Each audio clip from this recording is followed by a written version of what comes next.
I'll say a big sorry because Sorry. you missed 2 full hours of the show. But don't worry, you have 1 more hour to go. And today, the Lagos State government will be swearing in cabinet members. That will be the commissioners and the cabinet members, the special advisors. So we're taking a look at what's going on for the past over 2 months in Lagos State and a projection for what we'd expect since a cabinet will be in place from today going forward. This is the Morning Crossfire. Welcome. I'm Wemimo Adewuni. And I'm Sheriff Quadry. Remember, you can catch the conversation live on your devices wherever you are. On Facebook and YouTube. We're streaming live on those platforms at Nigeria Info FM. Just search for that address on Facebook and YouTube. Our YouTube channel is at Nigeria Info FM as well. You can be able to view us live and listen at the same time.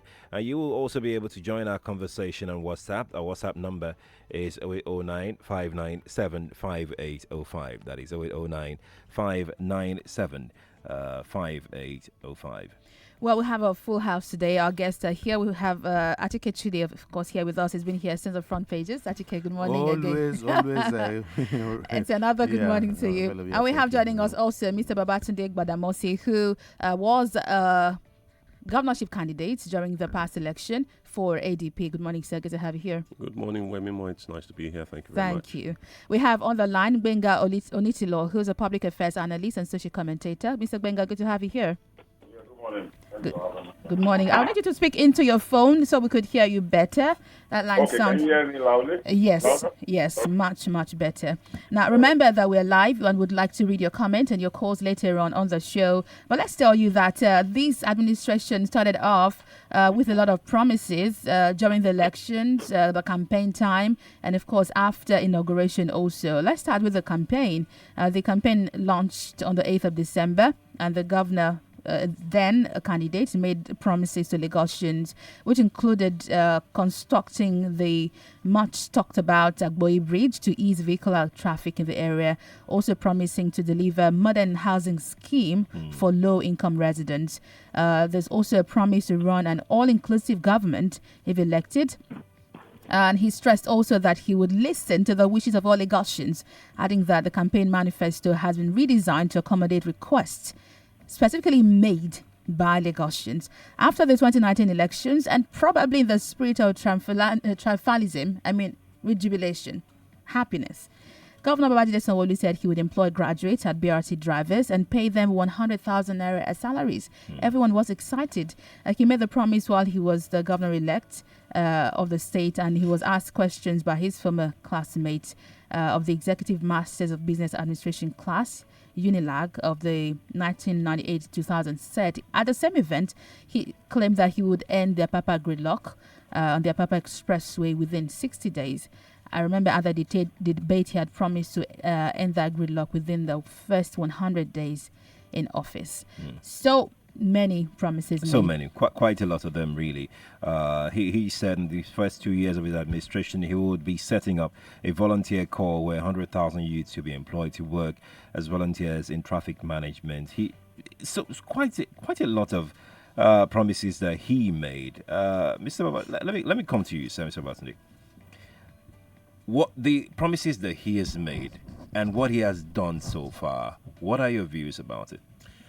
I think that the governor is in a bind, is in a trap, partially of his own making. I think he felt that he needed to measure up, first of all during the debates, and subsequently, I feel that he felt that he needed to meet up to a particular standard. And so he went to town and made a lot of promises, many of which I thought were completely unrealistic. He made some promises on the day of the debate, like the 100-day promise to solve the Apapa gridlock that he made at the debate. I felt that was completely unrealistic, and I said so on the day, that it was completely impossible to do that within 100 days. You needed, to fix that, you need the buy-in, first of all, of the Nigerian Ports Authority, and then of you need a total rework of customs, because these are the two agencies primarily responsible for the problem in Apapa. Right. Any other any other reasons that you might adduce for that problem is just fishing. Those are the main two problems. Once you can fix those two problems, and that's why I said that the way forward for the Apapa gridlock was, devolution of powers, hand over Apapa port to Lagos State government. Right. All aspects of its operations, customs and so on, devolve registration and management of companies to the states, so that any company that operates in a particular state has to register there. And we can forget the CAC because, of course, it's too far away from everybody. And then, companies' tax should be paid to the states, not to the federal government. Right. That's my position on that. I'm coming back to the details of the promises you made. Let me ask you about so before the elections, and you were one of the top candidates. I mean, with so many promises made also. I'd like to know what goes on, in the mind of the candidates when you're making these promises. I know there's a lot of pressure, but for yourself, what were those promises you made then? And do you think those were real? You could realize those promises? I believe that the promises I made were completely realistic, considering the problems that we're faced with, which we're still faced with right now. Mr. Sanwo-Olu came in all guns blazing. As soon as he was put in office, he saw that there was no money, which I knew from the start. I knew that there was no money. How did you know there was no money? Because of the way government officials conduct themselves, running around, taxing people and squeezing the populace for as much as they can get out of them. It was obvious that there was no money. And you think he didn't know there was no money, being in the same political party? I really don't know if he knew or not. But I think the priority for him was to win the election, so he had to make as many wild promises as possible. So now that he's in government, he's faced with the reality that, the coffers are empty, and Alpha Beta, which I promised to get rid of, is still there, still creaming off their, whatever percent they're taking from our taxes. Okay? So the first thing he did was increase the fines for LASMA. Right. Okay? And bring VIO back. Right. Okay? For me, that was a no-no. That was not the way to go. The first thing to have done was to have gotten rid of Alpha Beta. That should have been his first move. Right. Okay? Get rid of Alpha Beta. More money will be freed up. All right? And then you can, like I said at the debate, you can look at the compensation packages of civil servants, because these are the guys that drive all your policies. Yeah. These are the guys that will execute at the ground level. Okay? So instead of doing that, he did a token gesture. He made a token gesture to LASMA officials, where he said he was going to increase their allowance, not their salaries, their salaries, just their allowance. I think a matter of 2,000 or 3,000 or something like that per week. Excuse me, that's not going to work. That's only going to incentivize them to go after the public with a vengeance, and that's what they've been doing since they were given that carte blanche. Let me ask Achike about Alpha Beta. That's a sore spot to touch in Lagos State. It's not. It's a real problem that needs to be faced head on. Yeah, it's not a sore spot. It's sore because being a political party. Remember, we've had the same political party in government. I do remember that Mr. Sanwo-Olu was very upset when I mentioned Alpha Beta at the debate. I remember that he got really hot under the collar. And I can understand that that's due to his loyalty to the perceived owner of Alpha Beta, Asiwaju Tinubu. He's the perceived owner. I don't know if he's the real owner or not. Yeah. But, we need to take sentiment away from government. We're talking about the lives of 24 million people here. Not one individual, not him and his family, not him and his hangers-on, not him and his gang members. 24 million Lagosians. Their lives are at stake here. What's that against Alpha Beta? Achike, what the Alpha Beta story is. Like Mr. Badamosi has said, we don't know who exactly is, the owner of Alpha Beta, but there's been talk about this being run by Asiwaju Bola Tinubu. And if this is so, being a front runner in the APC, being the front runner for the campaign and for this governor to have emerged as a governor, pushing the campaign and all, Alpha Beta is still a sore spot, because if this happens to be for Asiwaju Tinubu, then it's going to be pretty difficult for the governor to go against, the party or the party structure or one important person in the party. But do you think this can be done? Well, or should they be done? Well, there's a trite saying that you cannot bite the finger that feeds you. That's one. And then the reality, I mean, we don't know exactly who owns it, but there have been allegations even in the newspapers, in the media, I think by a disenchanted, maybe former MD or so, who has written copiously and said so many things about Alpha Beta. But then, even if we don't know who owns it, do we have the capacity to know who owns it? This country does. Yeah. We can find out who owns it. Easily. We can, and like I keep on saying, money has a trail. There's no money. Today, everybody's talking about one Invictus Obi. I just heard about him recently. I never knew about him. Yeah. This was somebody that was celebrated under 30. Right. Even on Forbes. A billionaire and Forbes. And then I think BBC did the focus on Africa and the rest. And all of a sudden, we now realize that you can actually dig into his past. Every financial transaction that he has done, you can always find out. So the issue is that the country has the capacity to find out. And if it is about Lagos State, then it goes beyond Lagos State. If it's a financial crime that's going on, and then it's very clear that we have the institutions that can investigate such, especially in a government that says that it is it's an anti-corruption government, and so you expect that this matter has been in the air for so long. Achike, shouldn't the question be, what is Alpha Beta doing for Lagos? And is Alpha Beta getting paid for what it is doing or not? Yeah, I think they are running the tax system, consultancy for Lagos State, and for that they are getting paid. But what are they getting paid? And that's why when you talk about the trillions of the hundreds of billions of naira that Lagos State generates monthly.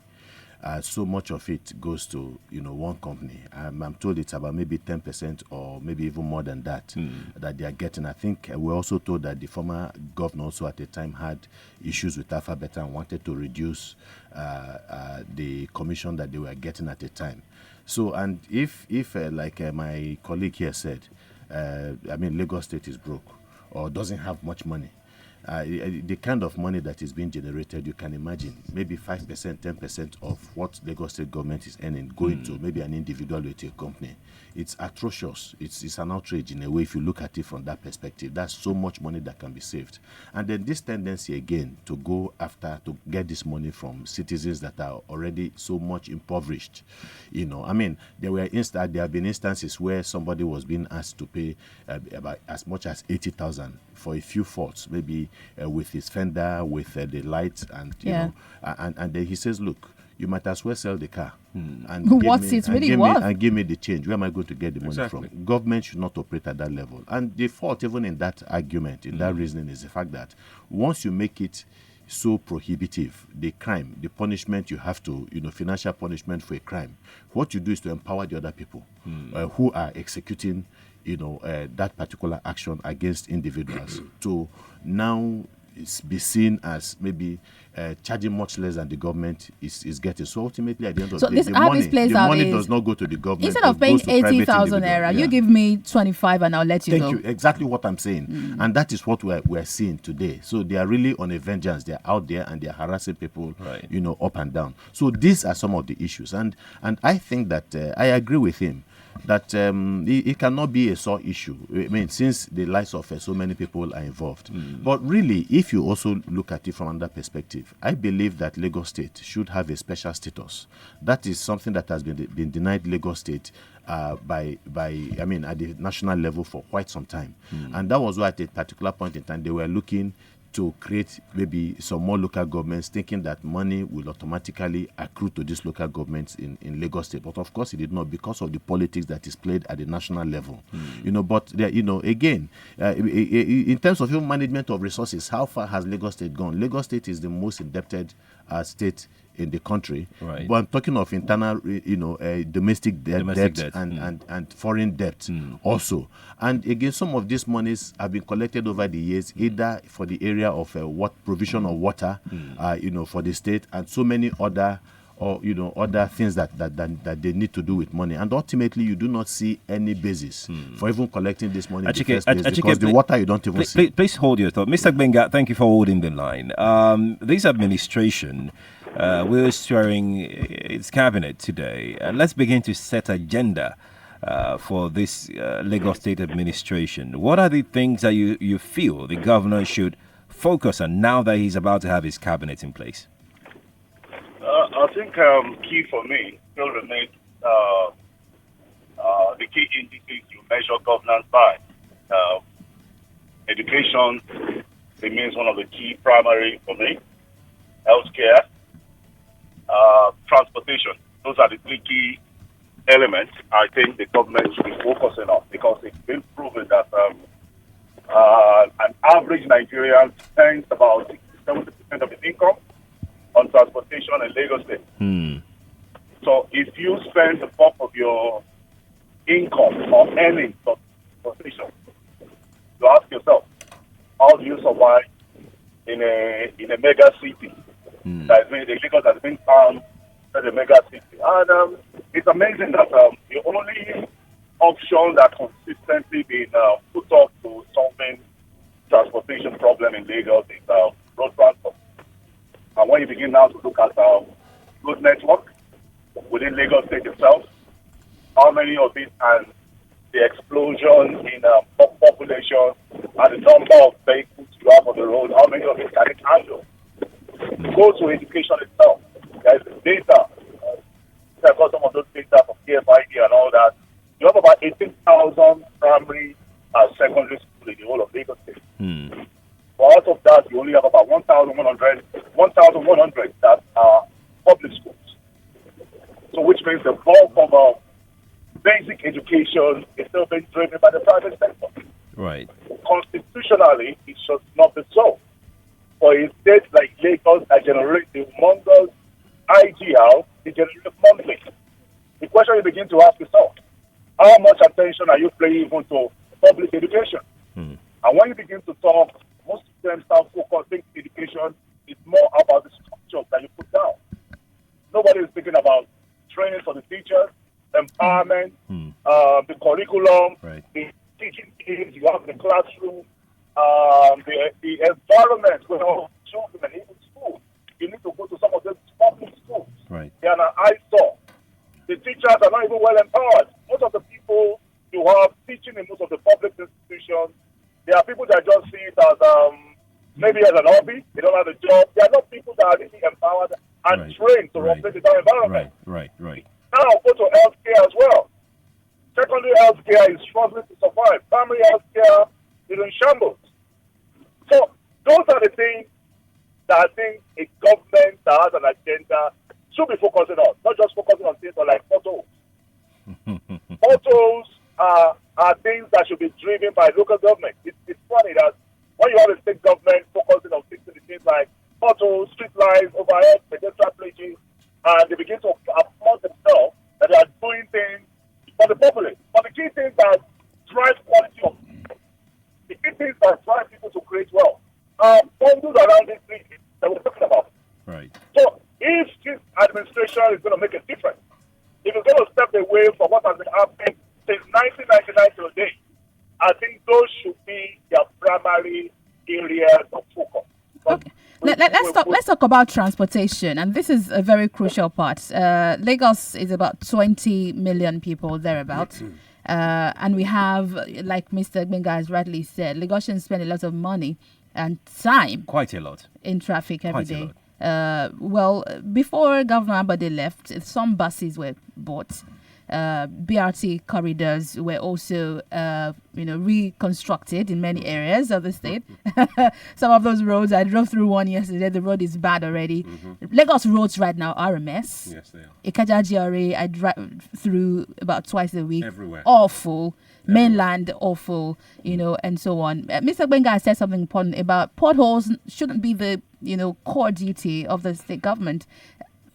Street lights, and many street lights are even off now. I wonder why we've not talked about it on the teacher. Right. So I'm coming early in the morning. I'm squinting because everywhere's dark. Right. Everywhere's so dark, and you're wondering. We do have local government, don't we? So I'm asking you, Mr. Gbadamosi, the Lagos state government, like you said, seems enthusiastic. This government seems enthusiastic about doing. There was a bravado move after inauguration to say, we're going to do this. We're starting off high flying. And then it's been over 2 months. We've not really seen anything. Like I always say, government is not about photo opportunities. This governor has had a penchant for running around to crisis points and taking pictures and appearing to, do his job while in fact he's doing very little. Now, the fact is, as Mr. Gbenga said, while it's true that people spend 70%, upwards of that, of their income on transportation, whether you're taking public transport or you're driving your own car, Right. you're spending huge amounts of money maintaining the car because of the bad roads. You're spending huge amounts of money on fuel because you're mostly in standing traffic. Yeah. Okay. And if you're going by public transport, then you know the story. Right. The worse the road gets, the higher the transporters have to charge because they also have to fix their platforms. Yeah. They can't leave them like that. So, in my opinion, what this governor needs to focus on is removing alphabeta. That's number one. Okay, because all of these things that we've talked about cost money. That's a real fact of life. It's a fact that to fix the roads, you need money. You seem to believe that removing alphabet will solve It a will lot free of up problems. 10%. 10% Which is of the quite a lot. income of Lagos is a lot of money. It's nothing to be sniffed at. Okay? So let's start with that. Let's get the resources first Right. to start addressing these issues. The reason the governor is running around is because he doesn't have money. So we cannot do anything He without can't removing do alphabet. anything. You just be running around in circles. All right? The first thing is find the money. Where's the money? The money is with Alphabeta. Get rid of Alphabeta. Aside alphabet, so alphabet is some 10%. It's not aside. Okay, including. Alphabeta first. Okay, you It's not believe an so. aside. It's really important. We must not trivialize it. Okay, let's get rid of Alphabeta first. Once we've gotten rid of Alphabeta, we can now start looking at transportation. You talked about local governments. Yeah. Right. Okay, the problem with local governments in Lagos State is that all the powers and responsibilities of the local governments that are given to them under the Constitution, under the fourth schedule of the Constitution, have been usurped by the state. Okay, so the local governments themselves, again, it comes back to the issue of money. The local governments, because of that, have no money. 10% of what should be accruing to them is going to, who? Alphabeta. Okay? So it comes back to all of that. Okay? Tenement rates is a right and responsibility of local governments. It's been taken over by the state governments under and subsumed under land use charge. At least the last commissioner, Achike, the last commissioner for finance, was good enough to tell me that on a live program at Channels sometime last year. Right. Okay? Now, that is wrong. It's unconstitutional. It's against the law. It should not be happening. All right? The Constitution is the ground norm of Nigerian law. Any law that contradicts the Constitution is null void and of no effect. So Lagosians should actually stop paying land use charge to the state government for residential properties in which they live and empty tenements. Okay, if it's a business premises, yes, the state government has the right to charge land use charge on it. But if it's not a business premises, if it is a residential property, under Section 1 of the fourth schedule of the Constitution, it is the responsibility of the local government to charge the rates as set by the State House of Assembly. I'll come back to more recommendations as to where we can find money, because money is important for all of these plans. Yes. But we need to go on our first break. I said the phone lines are buzzing. We'll come to the phones shortly also. We're talking about 64 days into office. If it was the 60-day ultimatum to fix Apapa gridlock, it's passed. If it's 100 days, it's just some 30, away. some days away from now. So we're looking at a review of Sanwo-Olu'S administration in the past 64 days. Proposed cabinet members, we'll run you through their names also. They should be inaugurated and sworn in today, the commissioners and the special advisors. We have on the studio Mr. Babatunde Gbadamosi, who was a gubernatorial candidate for the ADP in the last election in Lagos State. Achike Chude is here with us in the studio. And we have Mr. Gbenga Onisilo, a public affairs analyst, also with us on the phone. We're live on Facebook, also on YouTube. You can watch us there. Leave us your comment on the conversation. We'll read your comment and also take your calls. That will be after the break. I'm Wemimo Adewuni. And I'm Sheriff Quadry. We'll be back soon. Stay here.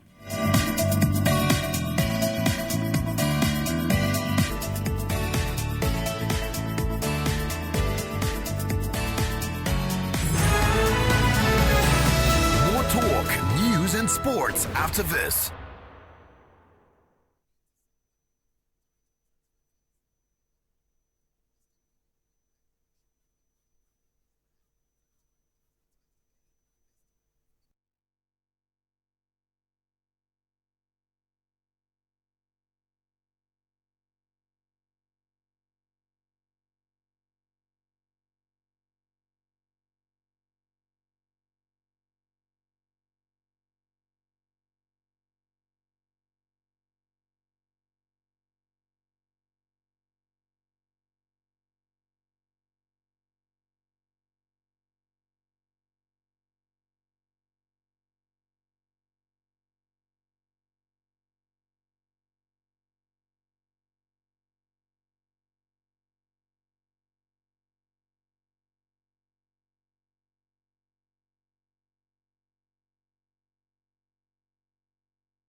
Commissioners and the special advisors will be sworn in. Yesterday, the permanent secretaries were sworn in, the new permanent secretaries. And so we're taking a look at a breakdown of what the administration would do. Now that there is a cabinet, do we expect to begin to see governance move at a faster pace and things begin to work for the economy and for the people of in Lagos?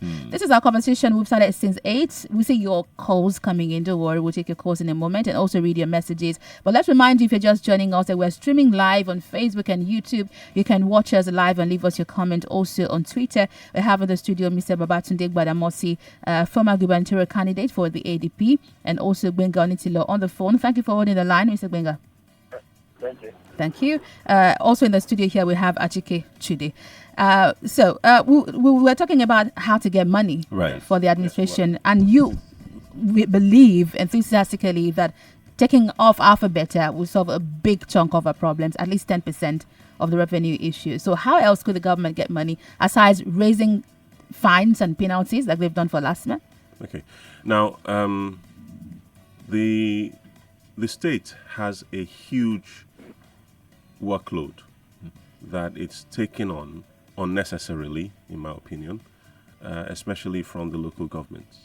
Now, you can give that workload back to the local government. As listed under the 4th schedule of the Constitution. Tenement rates, outdoor advertising and hoarding, regulation and control of. Abattoirs, markets, motor parks, Agberu, National Union, blah, blah, blah. All of these rights and responsibilities, if they were given back to the local governments, you'd suddenly see an upsurge in work being done by the local governments. The local roads are really, really bad. The neighborhood streets are really, really bad. And they will remain so until the local governments have the funds to start attending to these issues. Now, on the other hand, the state government can look, for instance, to the waterways for an immediate solution to the transport problem, a more immediate solution. Now, the method that's been used so far, in my opinion, is like, using a spoon to fetch water from the ocean into a bucket. Oh, wow. It's not quite working. Is that poor? Yes, it's that bad. We need high-volume ferries. Like I said at the debate, we need high-volume ferries that can do roll-on, roll-off as well. Who is supposed to put these high-volume ferries on the Well, waterways? the government can start the process, and that can open that can make the reality, the possibility, real to private investors. And then they can invite private investors in to come and invest in this particular mode of transportation that will take a lot of traffic off the roads of Lagos. Right now, we have a problem where, for instance, government doesn't seem to understand the need for catamarans. Catamarans are, boats, just like all other boats, except that they have twin hulls at the very minimum. Okay, which means that they need they can run in shallow waters. The lagoons of Lagos, the waterways of Lagos, are quite shallow, and that means regular boats are not able to navigate these lagoons, as well as they ought to. So we need to shift away from the single-hulled boats to catamarans or trimarans, all right, so that the draft that is required for these boats will not need to be that deep. We can make do with 3 meters, 1.8 meters, okay? We can have catamarans that have capacity for 200, 300, maybe 1,000 passengers with a total required draft of maybe 3 meters, 4 meters, okay? We can't, these boats are available on the market. Some of them are even used that you can go abroad, buy, and they can be in Lagos in 3 months. So between May 29 and today, we could have had, ferries operating, high-volume ferries operating on the waterways of Lagos. Say, for instance, the Badagry route, which, everybody makes complaints every day about the Lagos-Badagry Expressway. And it's really poor condition. If the government were to invest in, say, for instance, 10 platforms, 10 vessels of about 500 to 1,000 passenger capacity, some of them with capacity for ro-ro as well, okay, that would carry lorries, cars, and so on. If we put these vessels to work along the Badagry route, let's say 10 of them, okay, it would take a lot of the traffic off the Lagos-Badagry Expressway. You will take people straight from Badagry all the way to, in the first instance, Ojo. There's a jetty there, okay? And secondly, to Mile 2, All right. And then thirdly, on to CMS. And then fourthly, on to Victoria Island, Ikoyi Axis, and on to Ikorodu. Right. Anywhere where there's a jetty, onto Ekpe, Lekki Lagoon, Ejini, all of these places can be touched by high-capacity catamaran passenger vessels. Okay, and this should have been implemented as soon as Mr. Sanwo-Olu came in. He should have placed the orders, and some of those vessels would have been operational by now. Right. Mr. Gbenga, the State Assembly rejected 3 nominees. We talked about this on the front pages from the names the governor sent to the House for approval.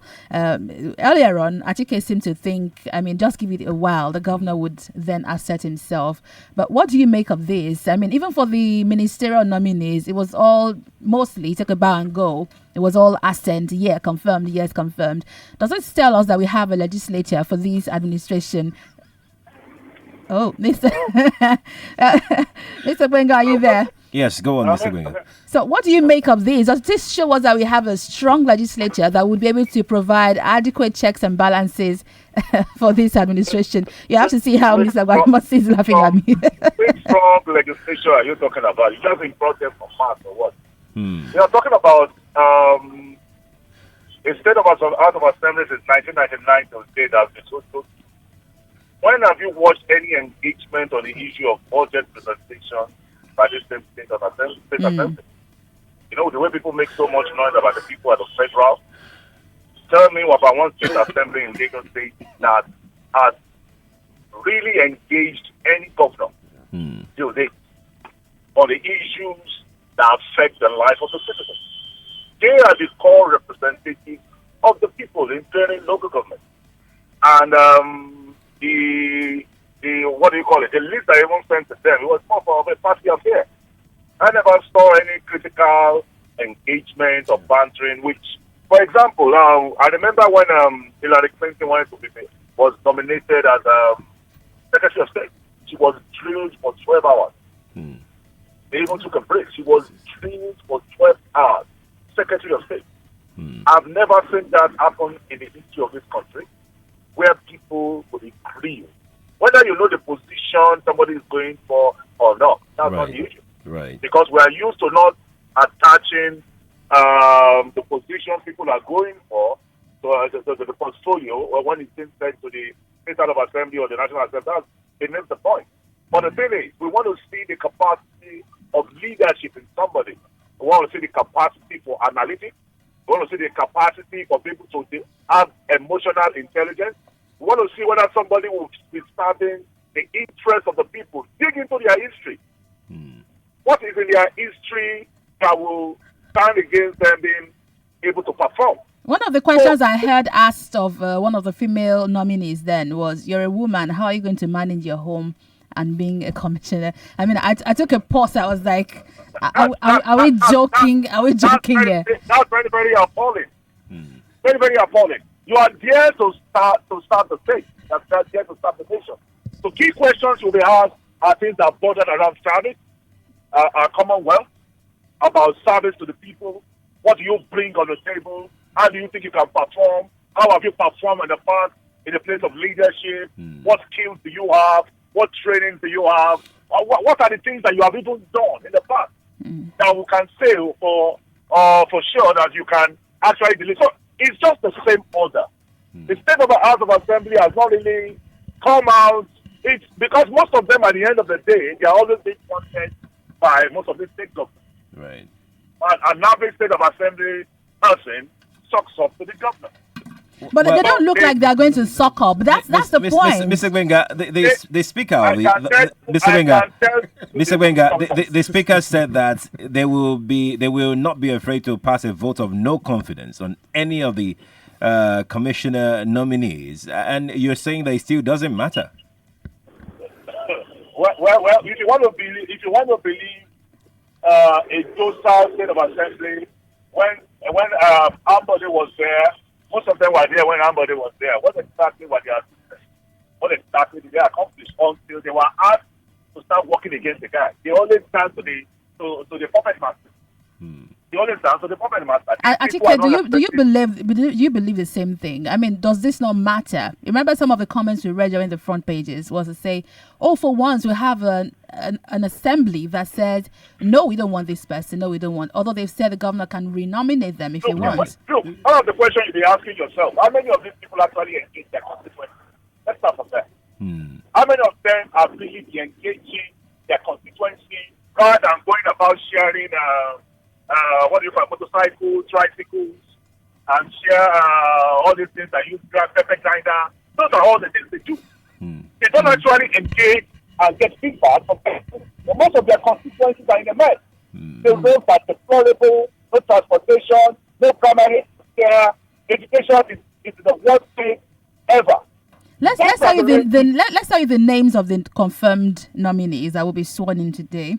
Mr. Tunji Bello, Mr. Gbolahan Lawal, Dr. Ahmed Wale Ahmed, Mrs. Lola Akonde, Prince Olarewaju Olagushi, Mr. Hakim Pham, Mrs. Uzamat Akimbile Yusuf, Mr. Afolabi Ayotayo, and Mrs. Samuel Egube, Mrs. Bolaji Dada, Mr. Moruf Akideru Fatai, Mr. Olusegun Dawudu, Mrs. Rolakbe Hamad, Architect Kabiru Abdullahi, Mr. Olalere Odushote, Mr. Aramide Adeyoye, Dr.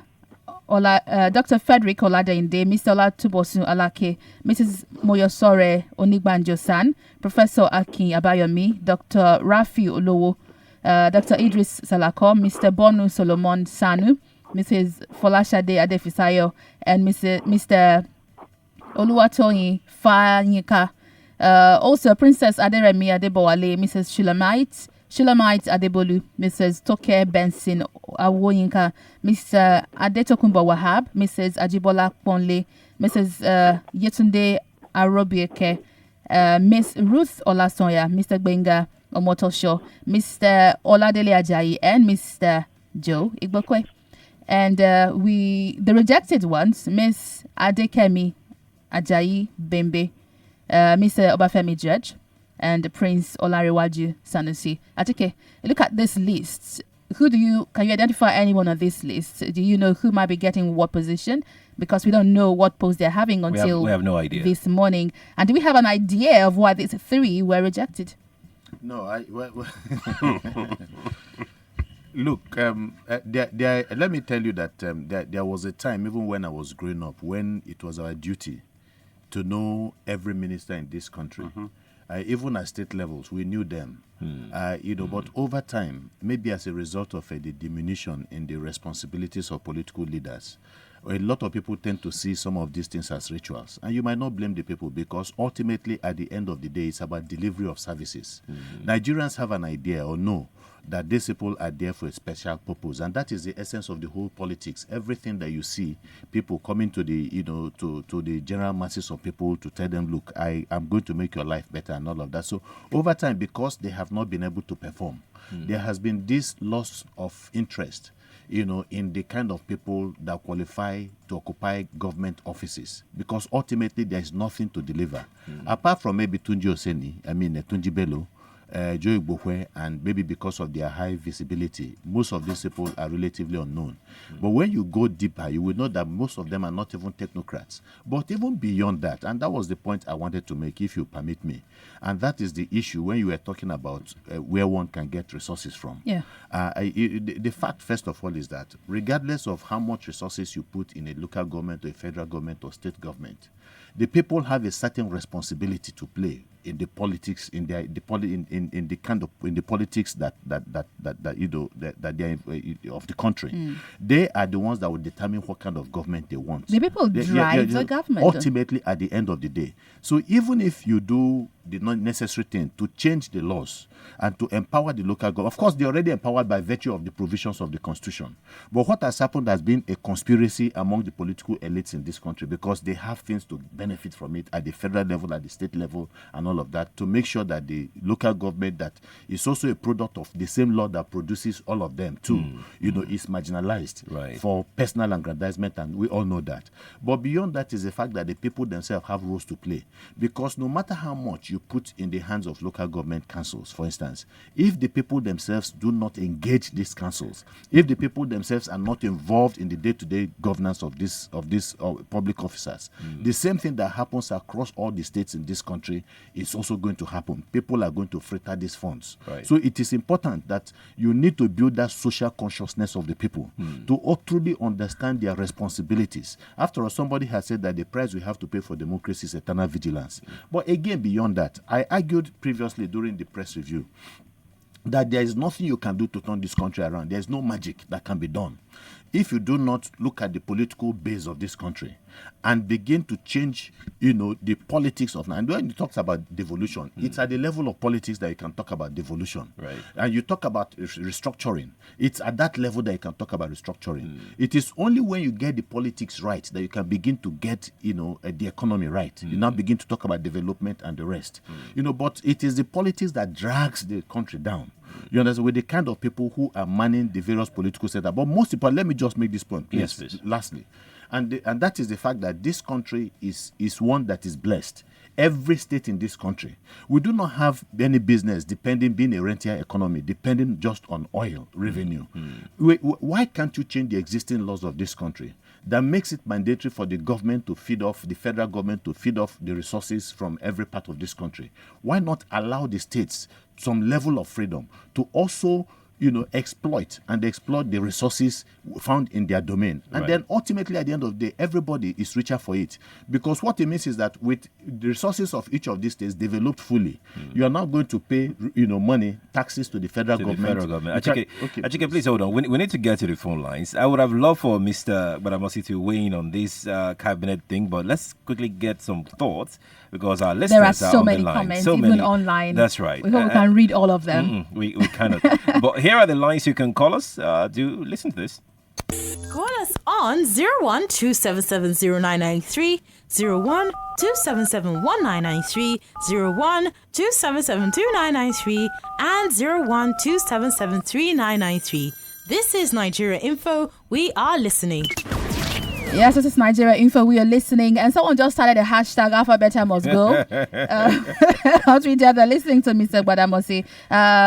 B.A. Detavo says, please know that once Alphabeta is done away with in terms of collections, there is just no way the civil servants can do better, but they would be worse. True. It says, let's renegotiate terms with Alphabeta or appoint a new private firm. That's not true. Okay. Another comment here. He says, I'm not happy that the Edo Delta residents are critical stakeholders in Lagos, but worriedly omitted from the cabinet. It's not too late for Sanwo-Olu to correct this omission. I guess it's too late.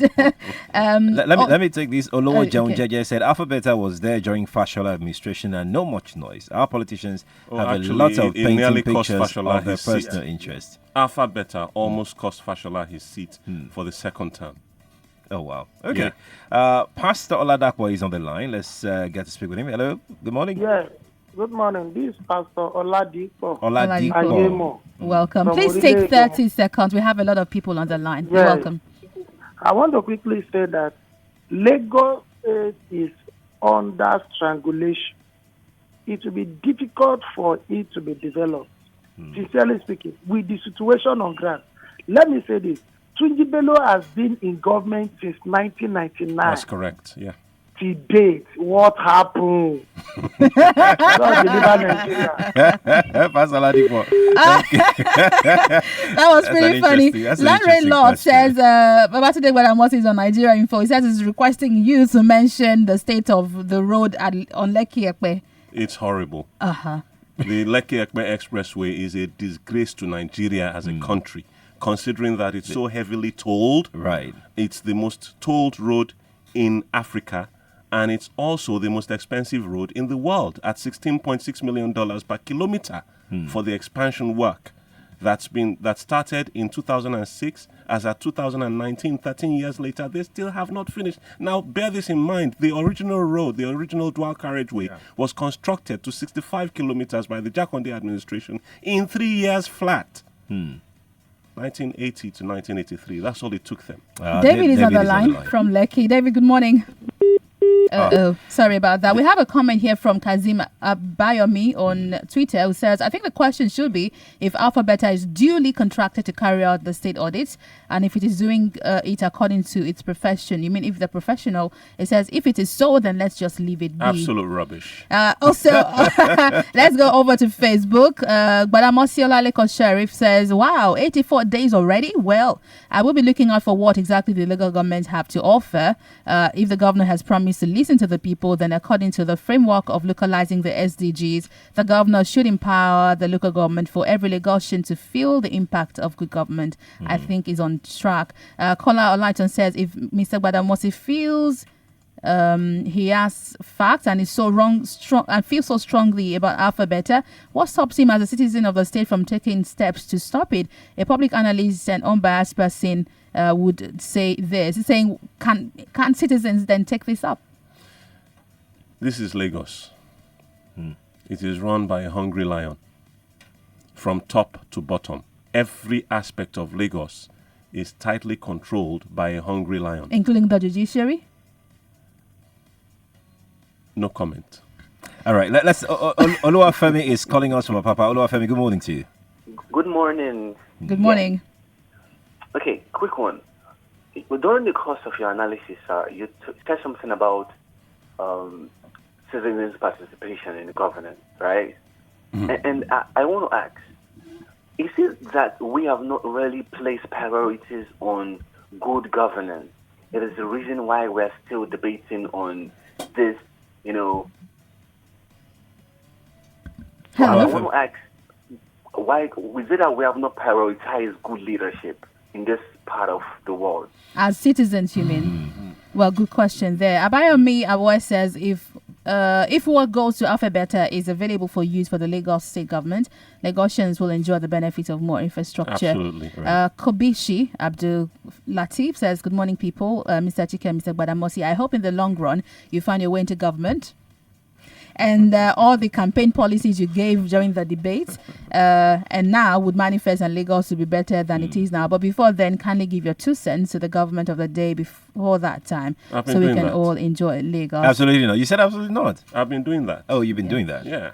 All right. I did that at the debates. They have, I put everything out there, so it's up to them to take, to pick and choose. If the governor asks you to join I will him, not join the APC government, no.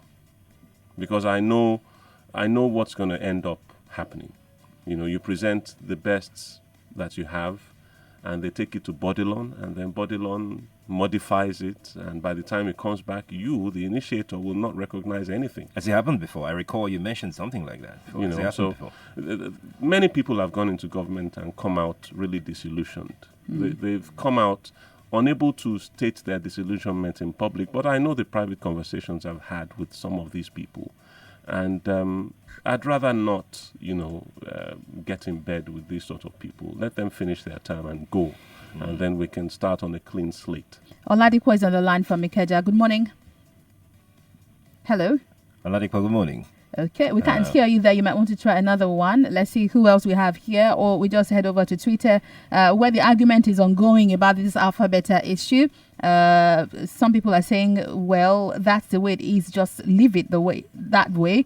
Otherwise, we're just going to dig up trouble for ourselves. We know that the government sponsors. We know Bodilon sponsors a large number of so-called bloggers or influencers, whose job it is to go on social media to go and influence, the conversation as it pertains to anything that concerns their personal interests. So I'm not surprised that some people will be batting very hard right now for the retention of Alpha Beta.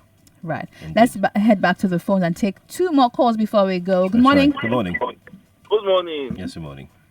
Yeah, quickly, see, I want to blame these issues on Lagos. Because I think Lagos should have the most educated. Hello, can you hear me? We can hear you. Go ahead. Yes, I think Lagos should have the most educated voters. But the problem is this: without a marking scheme, you can't judge anybody. These politicians come. See, no. Okay, what on what are we basing the success or failure of any Lagos governor, Lagos administration?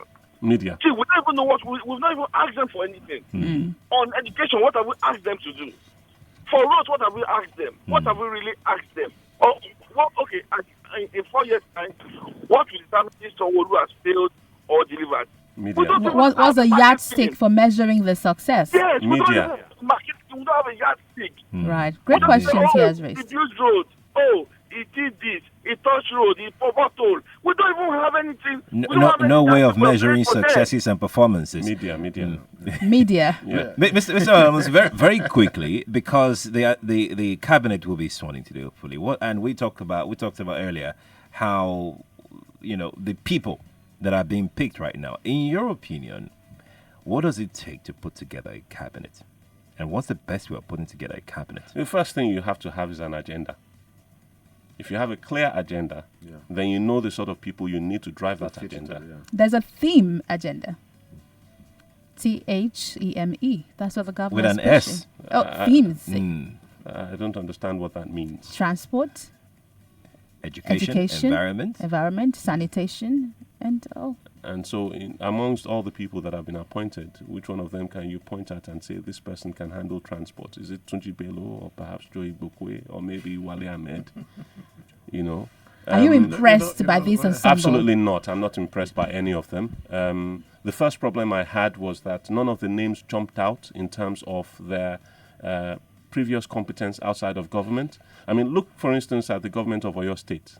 The governor of Oyo State. Right. Just look at the appointments he's made.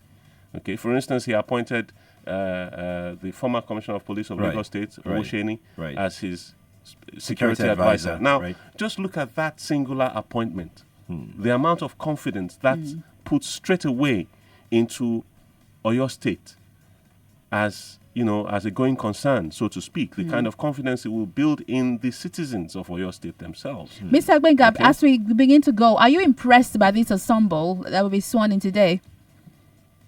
Well, like Mr. Barabas rightly said, none of the name pops out as somebody like an exceptional person.